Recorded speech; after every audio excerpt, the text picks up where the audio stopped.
Graça e paz, igreja. Estão prontos? Amém. Vamos abrir Marcos capítulo 2. E vamos ver, o que o Senhor tem para nós esta noite. Marcos 2, do 1 em diante.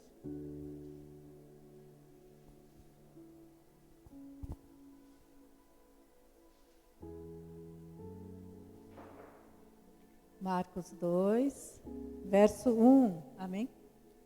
O texto fala sobre a cura de um paralítico em Cafarnaum. Dias depois, entrou Jesus de novo em Cafarnaum, e logo ocorreu que ele estava em casa. Muitos afluíram para ali, tantos que nem mesmo junto à porta, eles achavam lugar e anunciavam-lhes a palavra. Alguns foram ter com ele, conduzindo um paralítico levado por 4 homens. E não podendo aproximar-se dele por causa da multidão, descobriram o eirado no ponto correspondente ao em que ele estava, e fazendo uma abertura, baixaram o leito em que jazia o doente. Vendo-lhes a fé, Jesus disse ao paralítico: Filho, os teus pecados estão perdoados. Mas alguns dos escribas estavam assentados ali e arrazoavam em seu coração: Por que fala ele deste modo? Isso é blasfêmia. Quem pode perdoar pecados, senão um, que é Deus? E Jesus, percebendo logo, por seu espírito, que eles assim arrazoavam, disse-lhe: Por que arrazoais sobre estas coisas em vosso coração? Qual é a mais fácil? Dizer ao paralítico: Estão perdoados os teus pecados? Ou dizer: Levanta-te, toma o teu leito e anda? Ora, para que saibais que o Filho do Homem tem sobre a terra autoridade para perdoar pecados, disse ao paralítico: Eu te mando, levanta-te, toma o teu leito e vai para a tua casa. Então ele se levantou e, no mesmo instante, tomando o leito, retirou-se à vista de todos, a ponto de se admirarem todos e darem glória a Deus, dizendo: Jamais vimos coisa assim. Amém? A igreja pode sentar. Então, o texto começa com Jesus, dias depois, ele entrando de novo em Cafarnaum. Ele fazia as visitas para outros lugares, mas o lugar que ele habitava ali era Cafarnaum. E logo ocorreu que a casa já estava cheia. E muitos afluíram para ali, tanto que nem mesmo junto à porta eles achavam lugar, e ele anunciava a palavra. Então Jesus voltou da sua viagem pela Galileia e entrou lá onde ele morava. Ele morava provavelmente na casa de Pedro, e dizem até os estudiosos que o lugar onde Pedro morava, ele construiu algumas outras casas para alugar para moradores que estavam de passagem ali. Então, provavelmente, o Senhor estava numa dessas casas. E a notícia da sua chegada se espalhou rapidamente. A casa, então, ficou lotada. E uns estavam ali para ouvir, para serem curados, mas também tinha os curiosos, Tinha os curiosos, tinha os que buscavam cura, mas tinha também mestres da lei, doutores da lei, fariseus. Eles também estavam ali. Mas o negócio deles não era buscar nada de Jesus. E o cenário era assim: Jesus ficava assim no centro do cômodo, do aposento onde ele estava, e o povo então sentava em volta dele, e na frente dele assim, ficava um espaço. E a multidão então já ocupava além da porta. E Jesus estava ali pregando boas novas, pregando a palavra, pregando salvação para todos, inclusive para os doutores da lei. Eles tiveram sua chance, eles também receberam a mesma ministração.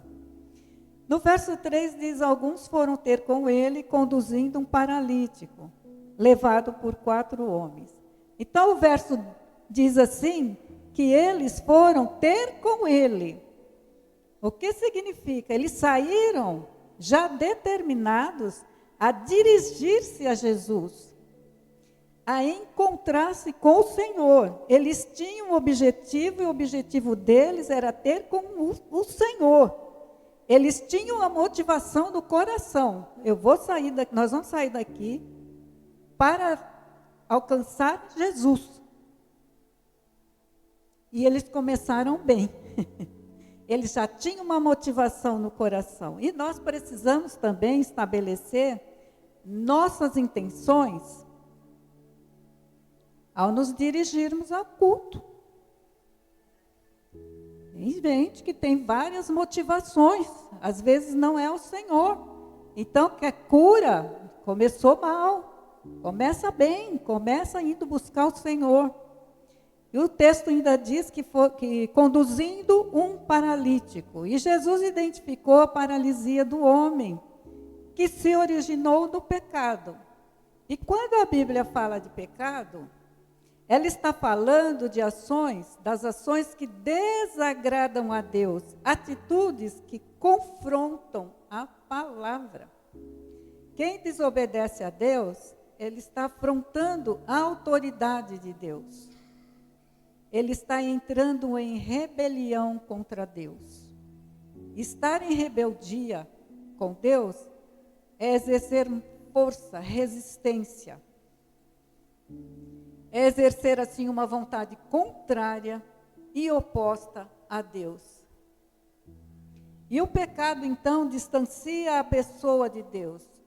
E qual o efeito desse distanciamento? Paralisia. Paralisia espiritual, paralisia material. Está longe de Deus. E a causa da paralisia daquele homem era o pecado. Jesus identificou. Ele não tinha só uma barreira física, ele tinha uma barreira espiritual. E o perdão dos pecados derrubou essa barreira. No verso 4 diz: e não podendo aproximar-se dele por causa da multidão, descobriram o eirado. No ponto correspondente ao que ele estava, e fazendo uma abertura, baixaram o leito em que jazia o doente. Não podendo aproximar-se dele por causa da multidão. São obstáculos. E nós temos obstáculos quando nós temos fé, quando nós vamos buscar alguma coisa no Senhor, aparecem obstáculos à nossa fé.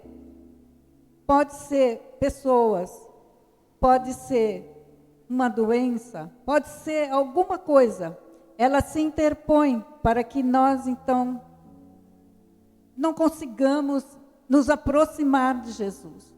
Pode ser alguma coisa que nos atinja tanto, que vem uma frieza espiritual, então isso aí se torna um obstáculo para você alcançar a fé. E esses obstáculos, eles aparecem verdadeiramente. Só que eles buscaram um caminho alternativo para resolver o problema deles. Era um caminho que era mais penoso, eles tinham que subir uma escada.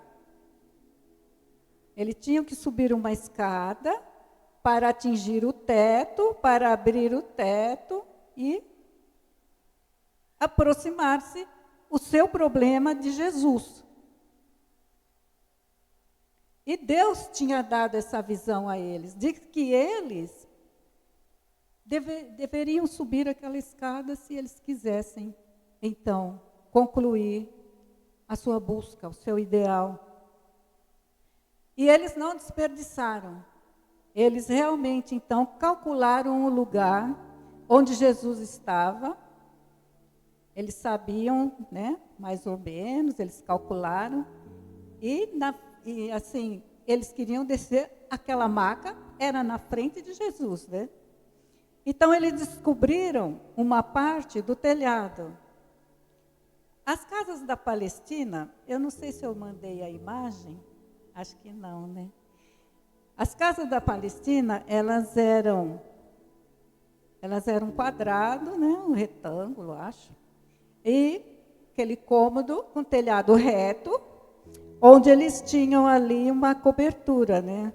Aquela cobertura ali era feita de viga de madeira e coberta com uma massa feita de galhos, de palha, misturada com barro, como se fossem telhas. Por isso ficou fácil a abertura. Não era laje que nem a nossa, era um material bem maleável. Eles usavam aquele teto para secar trigo, cereais. Então eles subiram, e aí tinha uma escada, né? Para subir lá, tinha uma escada do lado. E eles, então, foram lá e cortaram lá um pedaço. Tem até outro, acho que Lucas fala que era ladrilho. Então deve ser um quadrado, né? Que coubesse, então, a descida do leito do paralítico. No versículo 5, ele diz, vendo-lhe a fé, Jesus disse ao paralítico, filho, os teus pecados estão perdoados. Vendo-lhes a fé. Nós podemos perceber aqui que Jesus, ele atenta para nossas atitudes. Ele viu a fé. Ele está desejoso de um coração cheio de fé.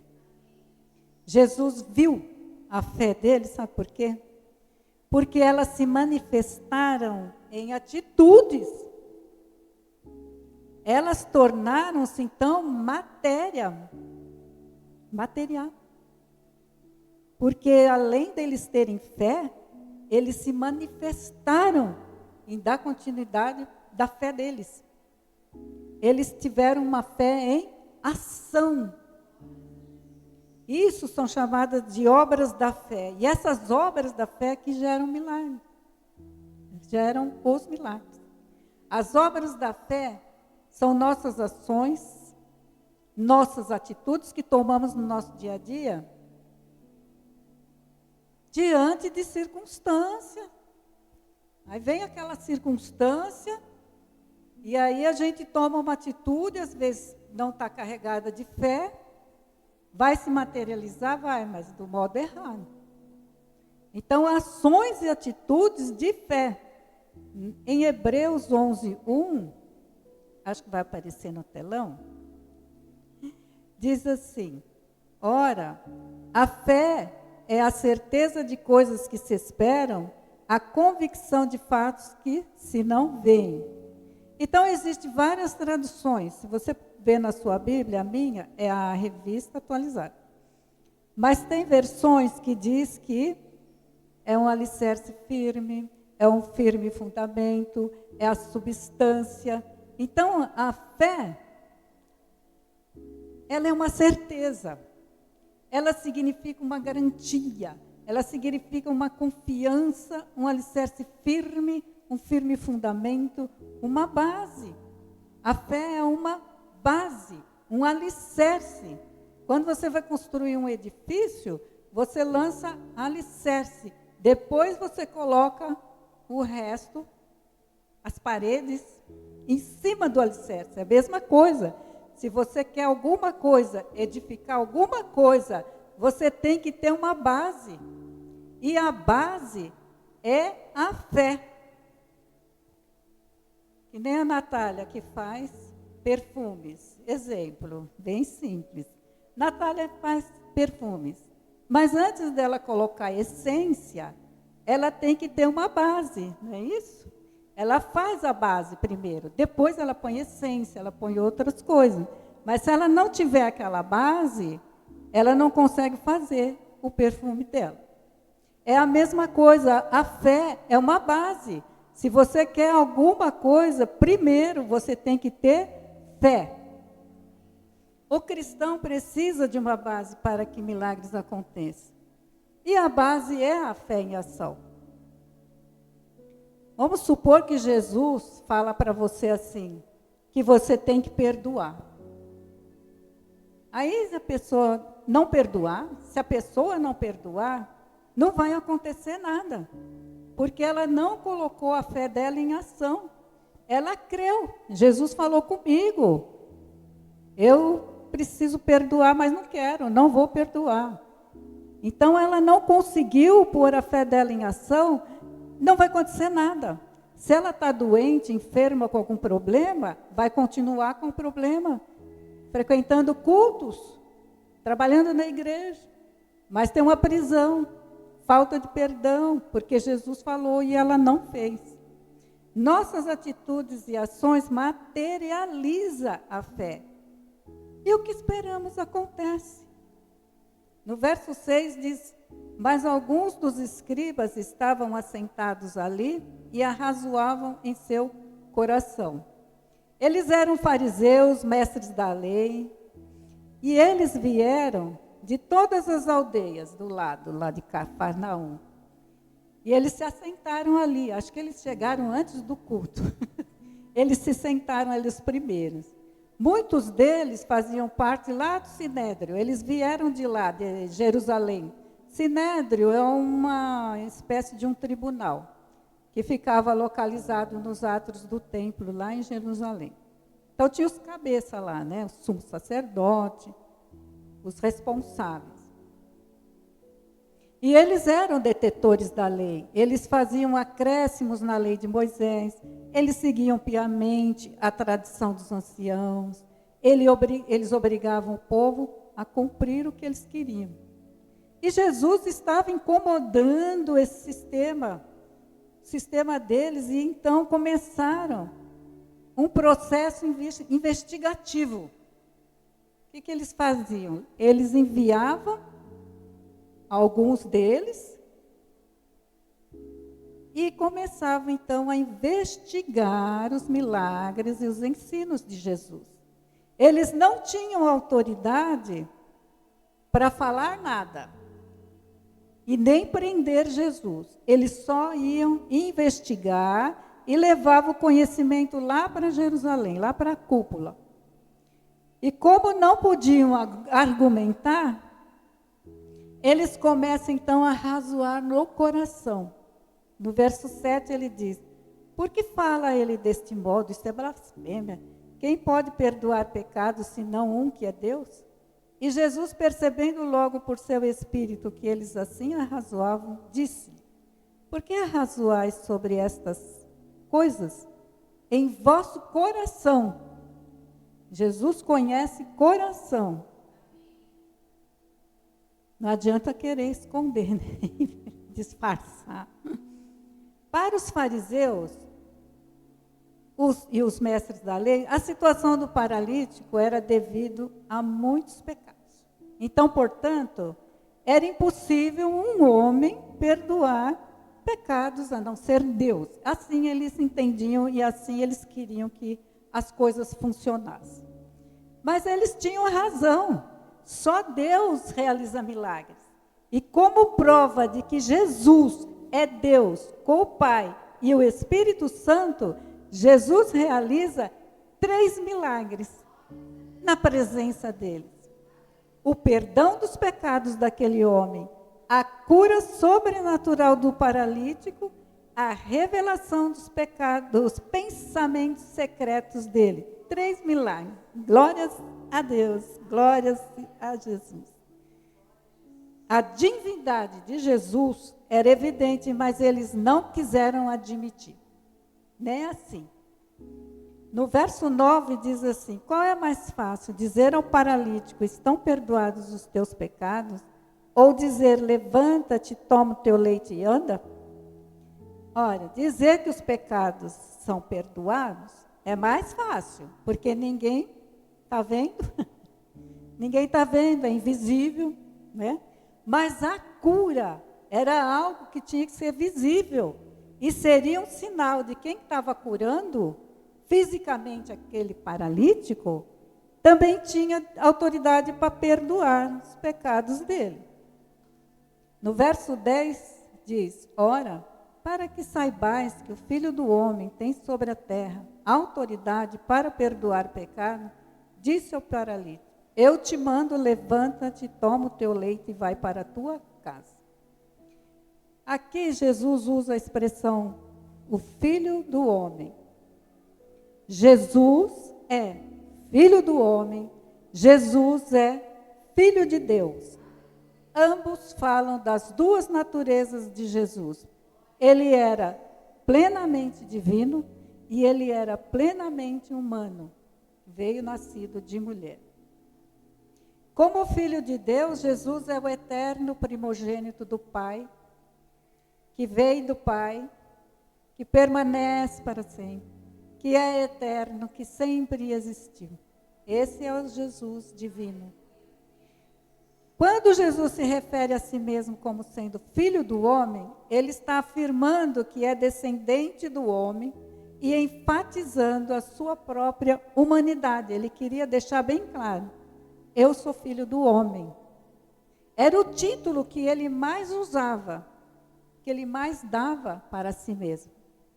Porque ele veio como homem para ser nosso substituto na punição da culpa do pecado.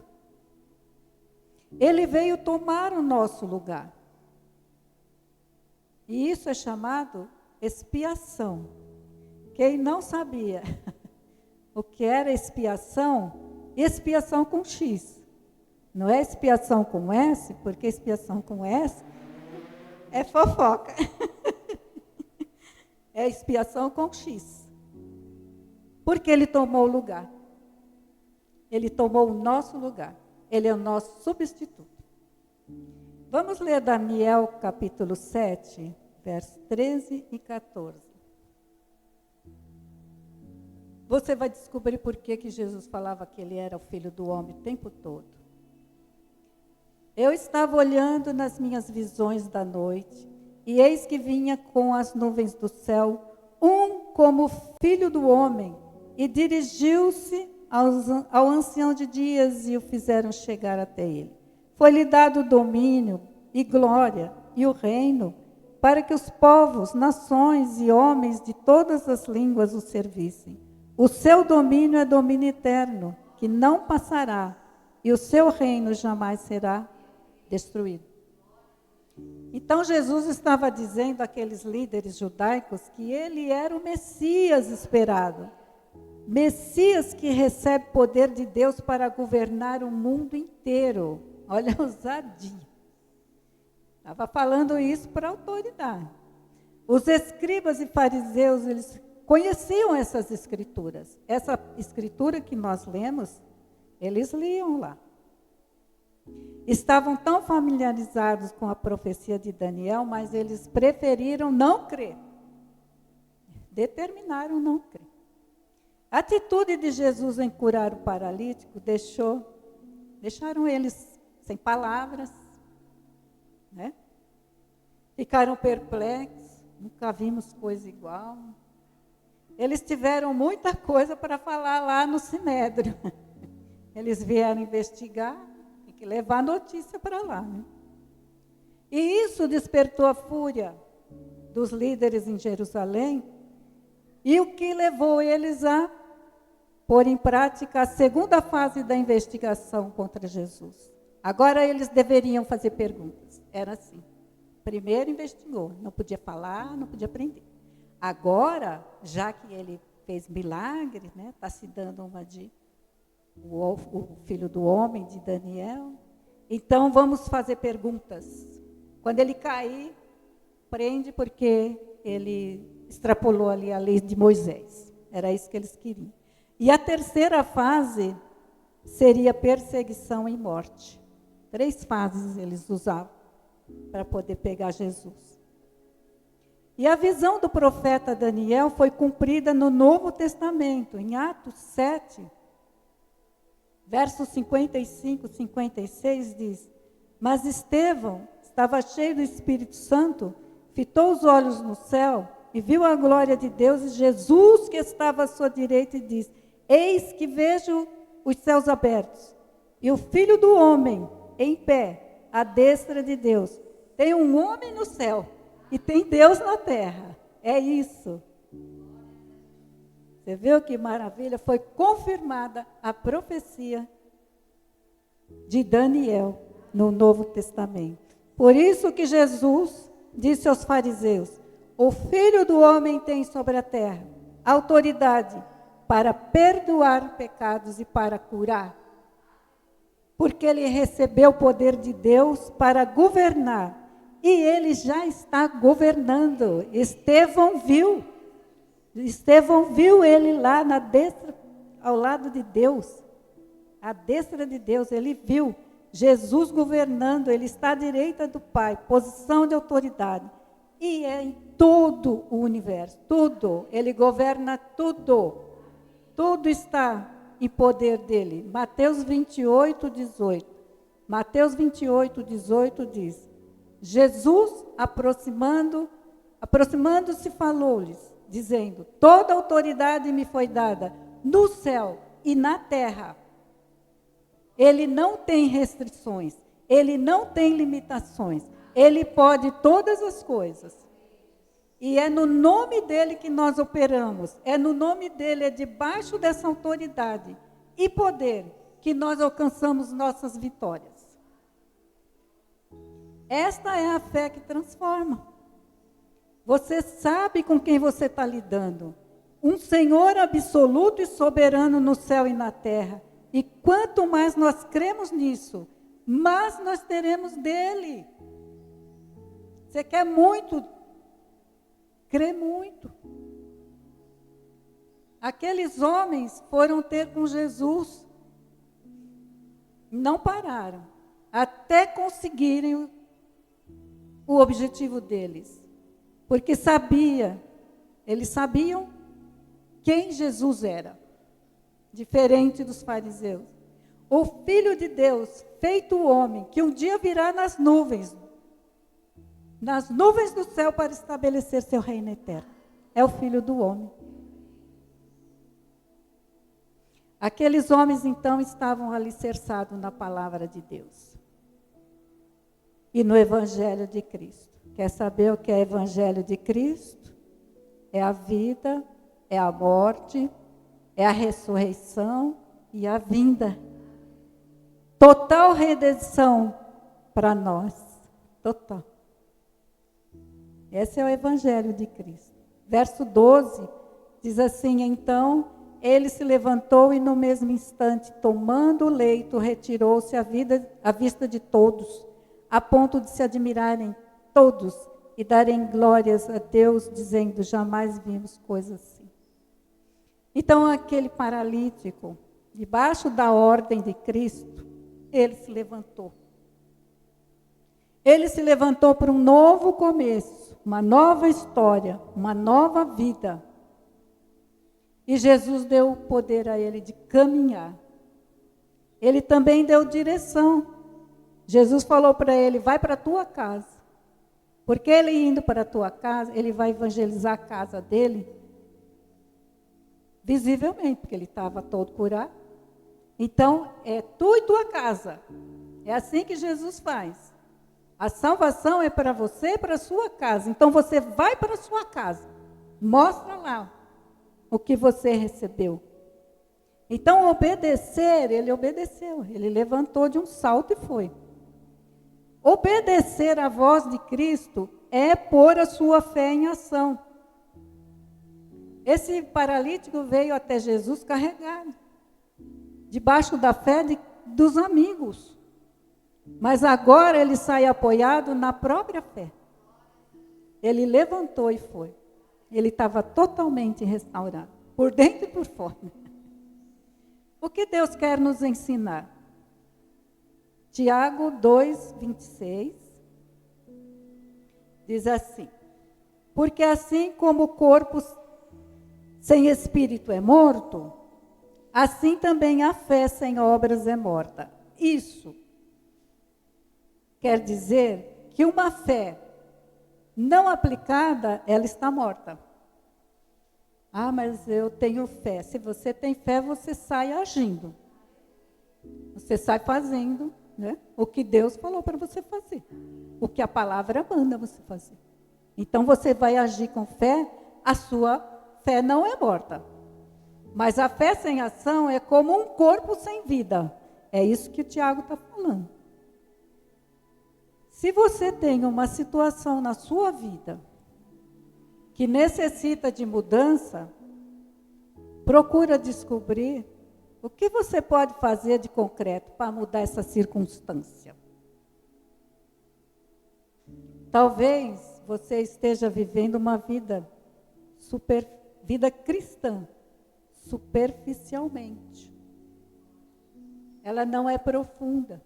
É uma vida cristã, mas ela não é profunda. Não tem profundidade, por não ter raiz profunda na palavra. No primeiro obstáculo, desiste de lutar pelo seu ideal. É que nem aqueles homens. Eles tiveram o primeiro obstáculo na frente dele, a multidão. Então, o problema deles, primeiro, foi o obstáculo, e eles não pararam. Eles conseguiram o que eles queriam, mas eles não pararam. Eles tiveram visão de Deus de subir o telhado. Talvez suas orações e motivações podem não estar agradando ao Senhor. Nós falamos das motivações erradas, mas as orações podem estar erradas. Tinha uma mulher que eu conheci que ela falou que estava pedindo para Deus matar o marido dela, que ela não aguentava mais. E eu falei, não, irmã, vamos orar, vamos fazer uma campanha, né, na sua casa, porque não aguentava o marido. Ah, não, deixa eu orar assim por enquanto. A vida dela, 25 anos atrás, está a mesma coisa. Ela continua com aquele marido, continua com os problemas, os filhos se bandearam, enfim. Não recebeu nada. Ela não mudou a oração dela. Então é hora de mudar a forma que você está conduzindo essa situação. Chegou a hora. Talvez você mudando a sua forma de orar, você consiga. Talvez você mudando algum jeito que você está conduzindo uma situação. Talvez se você mudar, você consiga realizar seus ideais ali. Aqueles homens, eles tinham esperança de cura. E eles tinham fé para pôr o seu plano em ação. Era a fé que estava conduzindo eles. Mas por aquele caminho que eles estavam tentando, eles não iriam conseguir. Ninguém ia dar lugar para eles passarem. Eles poderiam ter desistido ali. Mas eles respeitaram a visão de Deus. Vamos subir com uma maca. O paralítico devia ter 80 quilos, imagina. 4 segurando, né? Era 20 para cada. Era 20 quilos para cada e subindo uma escada. Vê bem o que eles fizeram. Era fé em ação. Eles então resolveram acatar essa visão. E podia ser até custoso. É custoso. Mas eles não duvidaram. E eles deram uma volta por cima. Essa que é a verdade. Está difícil esse caminho, dá a volta por cima. Faz o que a palavra fala. Não dá por aqui, vamos passar por lá. Mas nós vamos chegar. Tem que chegar. Tem que chegar diante do Senhor. Tem que chegar na presença de Jesus. E eles então mudaram o seu trajeto com a certeza no coração de que eles receberiam esse milagre. Entendeu? Até o fim. Eles acreditaram que eles iriam conseguir e que aquele paralítico iria ser salvo e curado. Esse paralítico pode ser um problema seu, uma circunstância que você está carregando, você não sabe mais o que fazer. Aí você está fazendo a coisa, você está forçando de uma forma que não está chegando lá, no Senhor dos milagres, Senhor Jesus. Eles receberam o milagre por insistir, por pôr a sua fé em ação. Nosso texto áureo, que é Marcos capítulo 2, verso 5, a parte A, que diz: vendo-lhes a fé. O Senhor vê a nossa fé através das nossas atitudes e não simplesmente das nossas palavras e sentimentos. Nós não vamos conseguir nada do Senhor só com palavras. Eu creio, eu creio, eu creio. Jesus vai te curar esta noite. Eu creio, eu creio. Jesus vai salvar lá a sua família. Eu creio, eu creio. Ou então aquele sentimento, né, de que você realmente crê, que você é espiritual. Não é isso. O que a palavra nos ensina hoje é que as nossas atitudes e ações têm que ser de fé, carregada de fé, obedecendo a palavra do Senhor. E você não vai voltar vazio quando você conseguir alcançar o coração do Senhor. Amém? Vamos ficar de pé e orarmos. Senhor, nosso Deus e nosso Pai, nós te damos graças, Senhor, pela palavra que o Senhor enviou. Certamente, Senhor, ela não voltará vazia, mas ela vai produzir o fruto no coração do teu povo. Senhor Deus, dá-nos visão, Senhor, de como agir. De como, Senhor, colocar a nossa fé em ação nas nossas necessidades e circunstâncias. Ajuda-nos, Senhor, a vencer essa circunstância. Dá-nos, Senhor, sabedoria para resolver os nossos problemas. Abençoa, Senhor, o teu povo que se reúne diante de ti com o coração, Senhor, quebrantado. Mostra, Senhor, a saída. Mostra, Senhor, o escape. Mostra, Senhor, o que eles devem fazer. Que eles tenham, Senhor, percepção daquilo que eles estão fazendo errado. E comecem a acertar.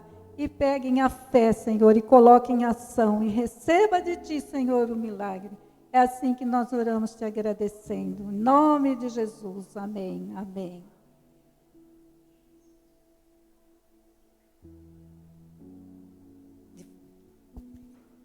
Senhor, nosso Deus e Pai, leva agora o seu povo, Senhor, para os seus lares debaixo da tua graça, do teu poder, do teu favor, Senhor. Todas as necessidades que eles estão, Senhor, passando, aflições, que o Senhor venha trazer consolo, conforto, Senhor. Livra de todo perigo, de todo mal. Senhor, que eles tenham uma boa semana, que eles venham, Senhor, a desfrutar da sua presença. Livra, Deus, guarde seus pertences, suas casas, seus lares, suas finanças, em nome de Jesus. Levanta sua mão para o céu. Que a graça do nosso Senhor e Salvador Jesus Cristo, que o amor de Deus o Pai e a comunhão e consolação do Espírito Santo seja com todos nós, igreja amada, do Senhor Jesus, agora e sempre. Amém. Vão em paz, o Senhor os acompanhe.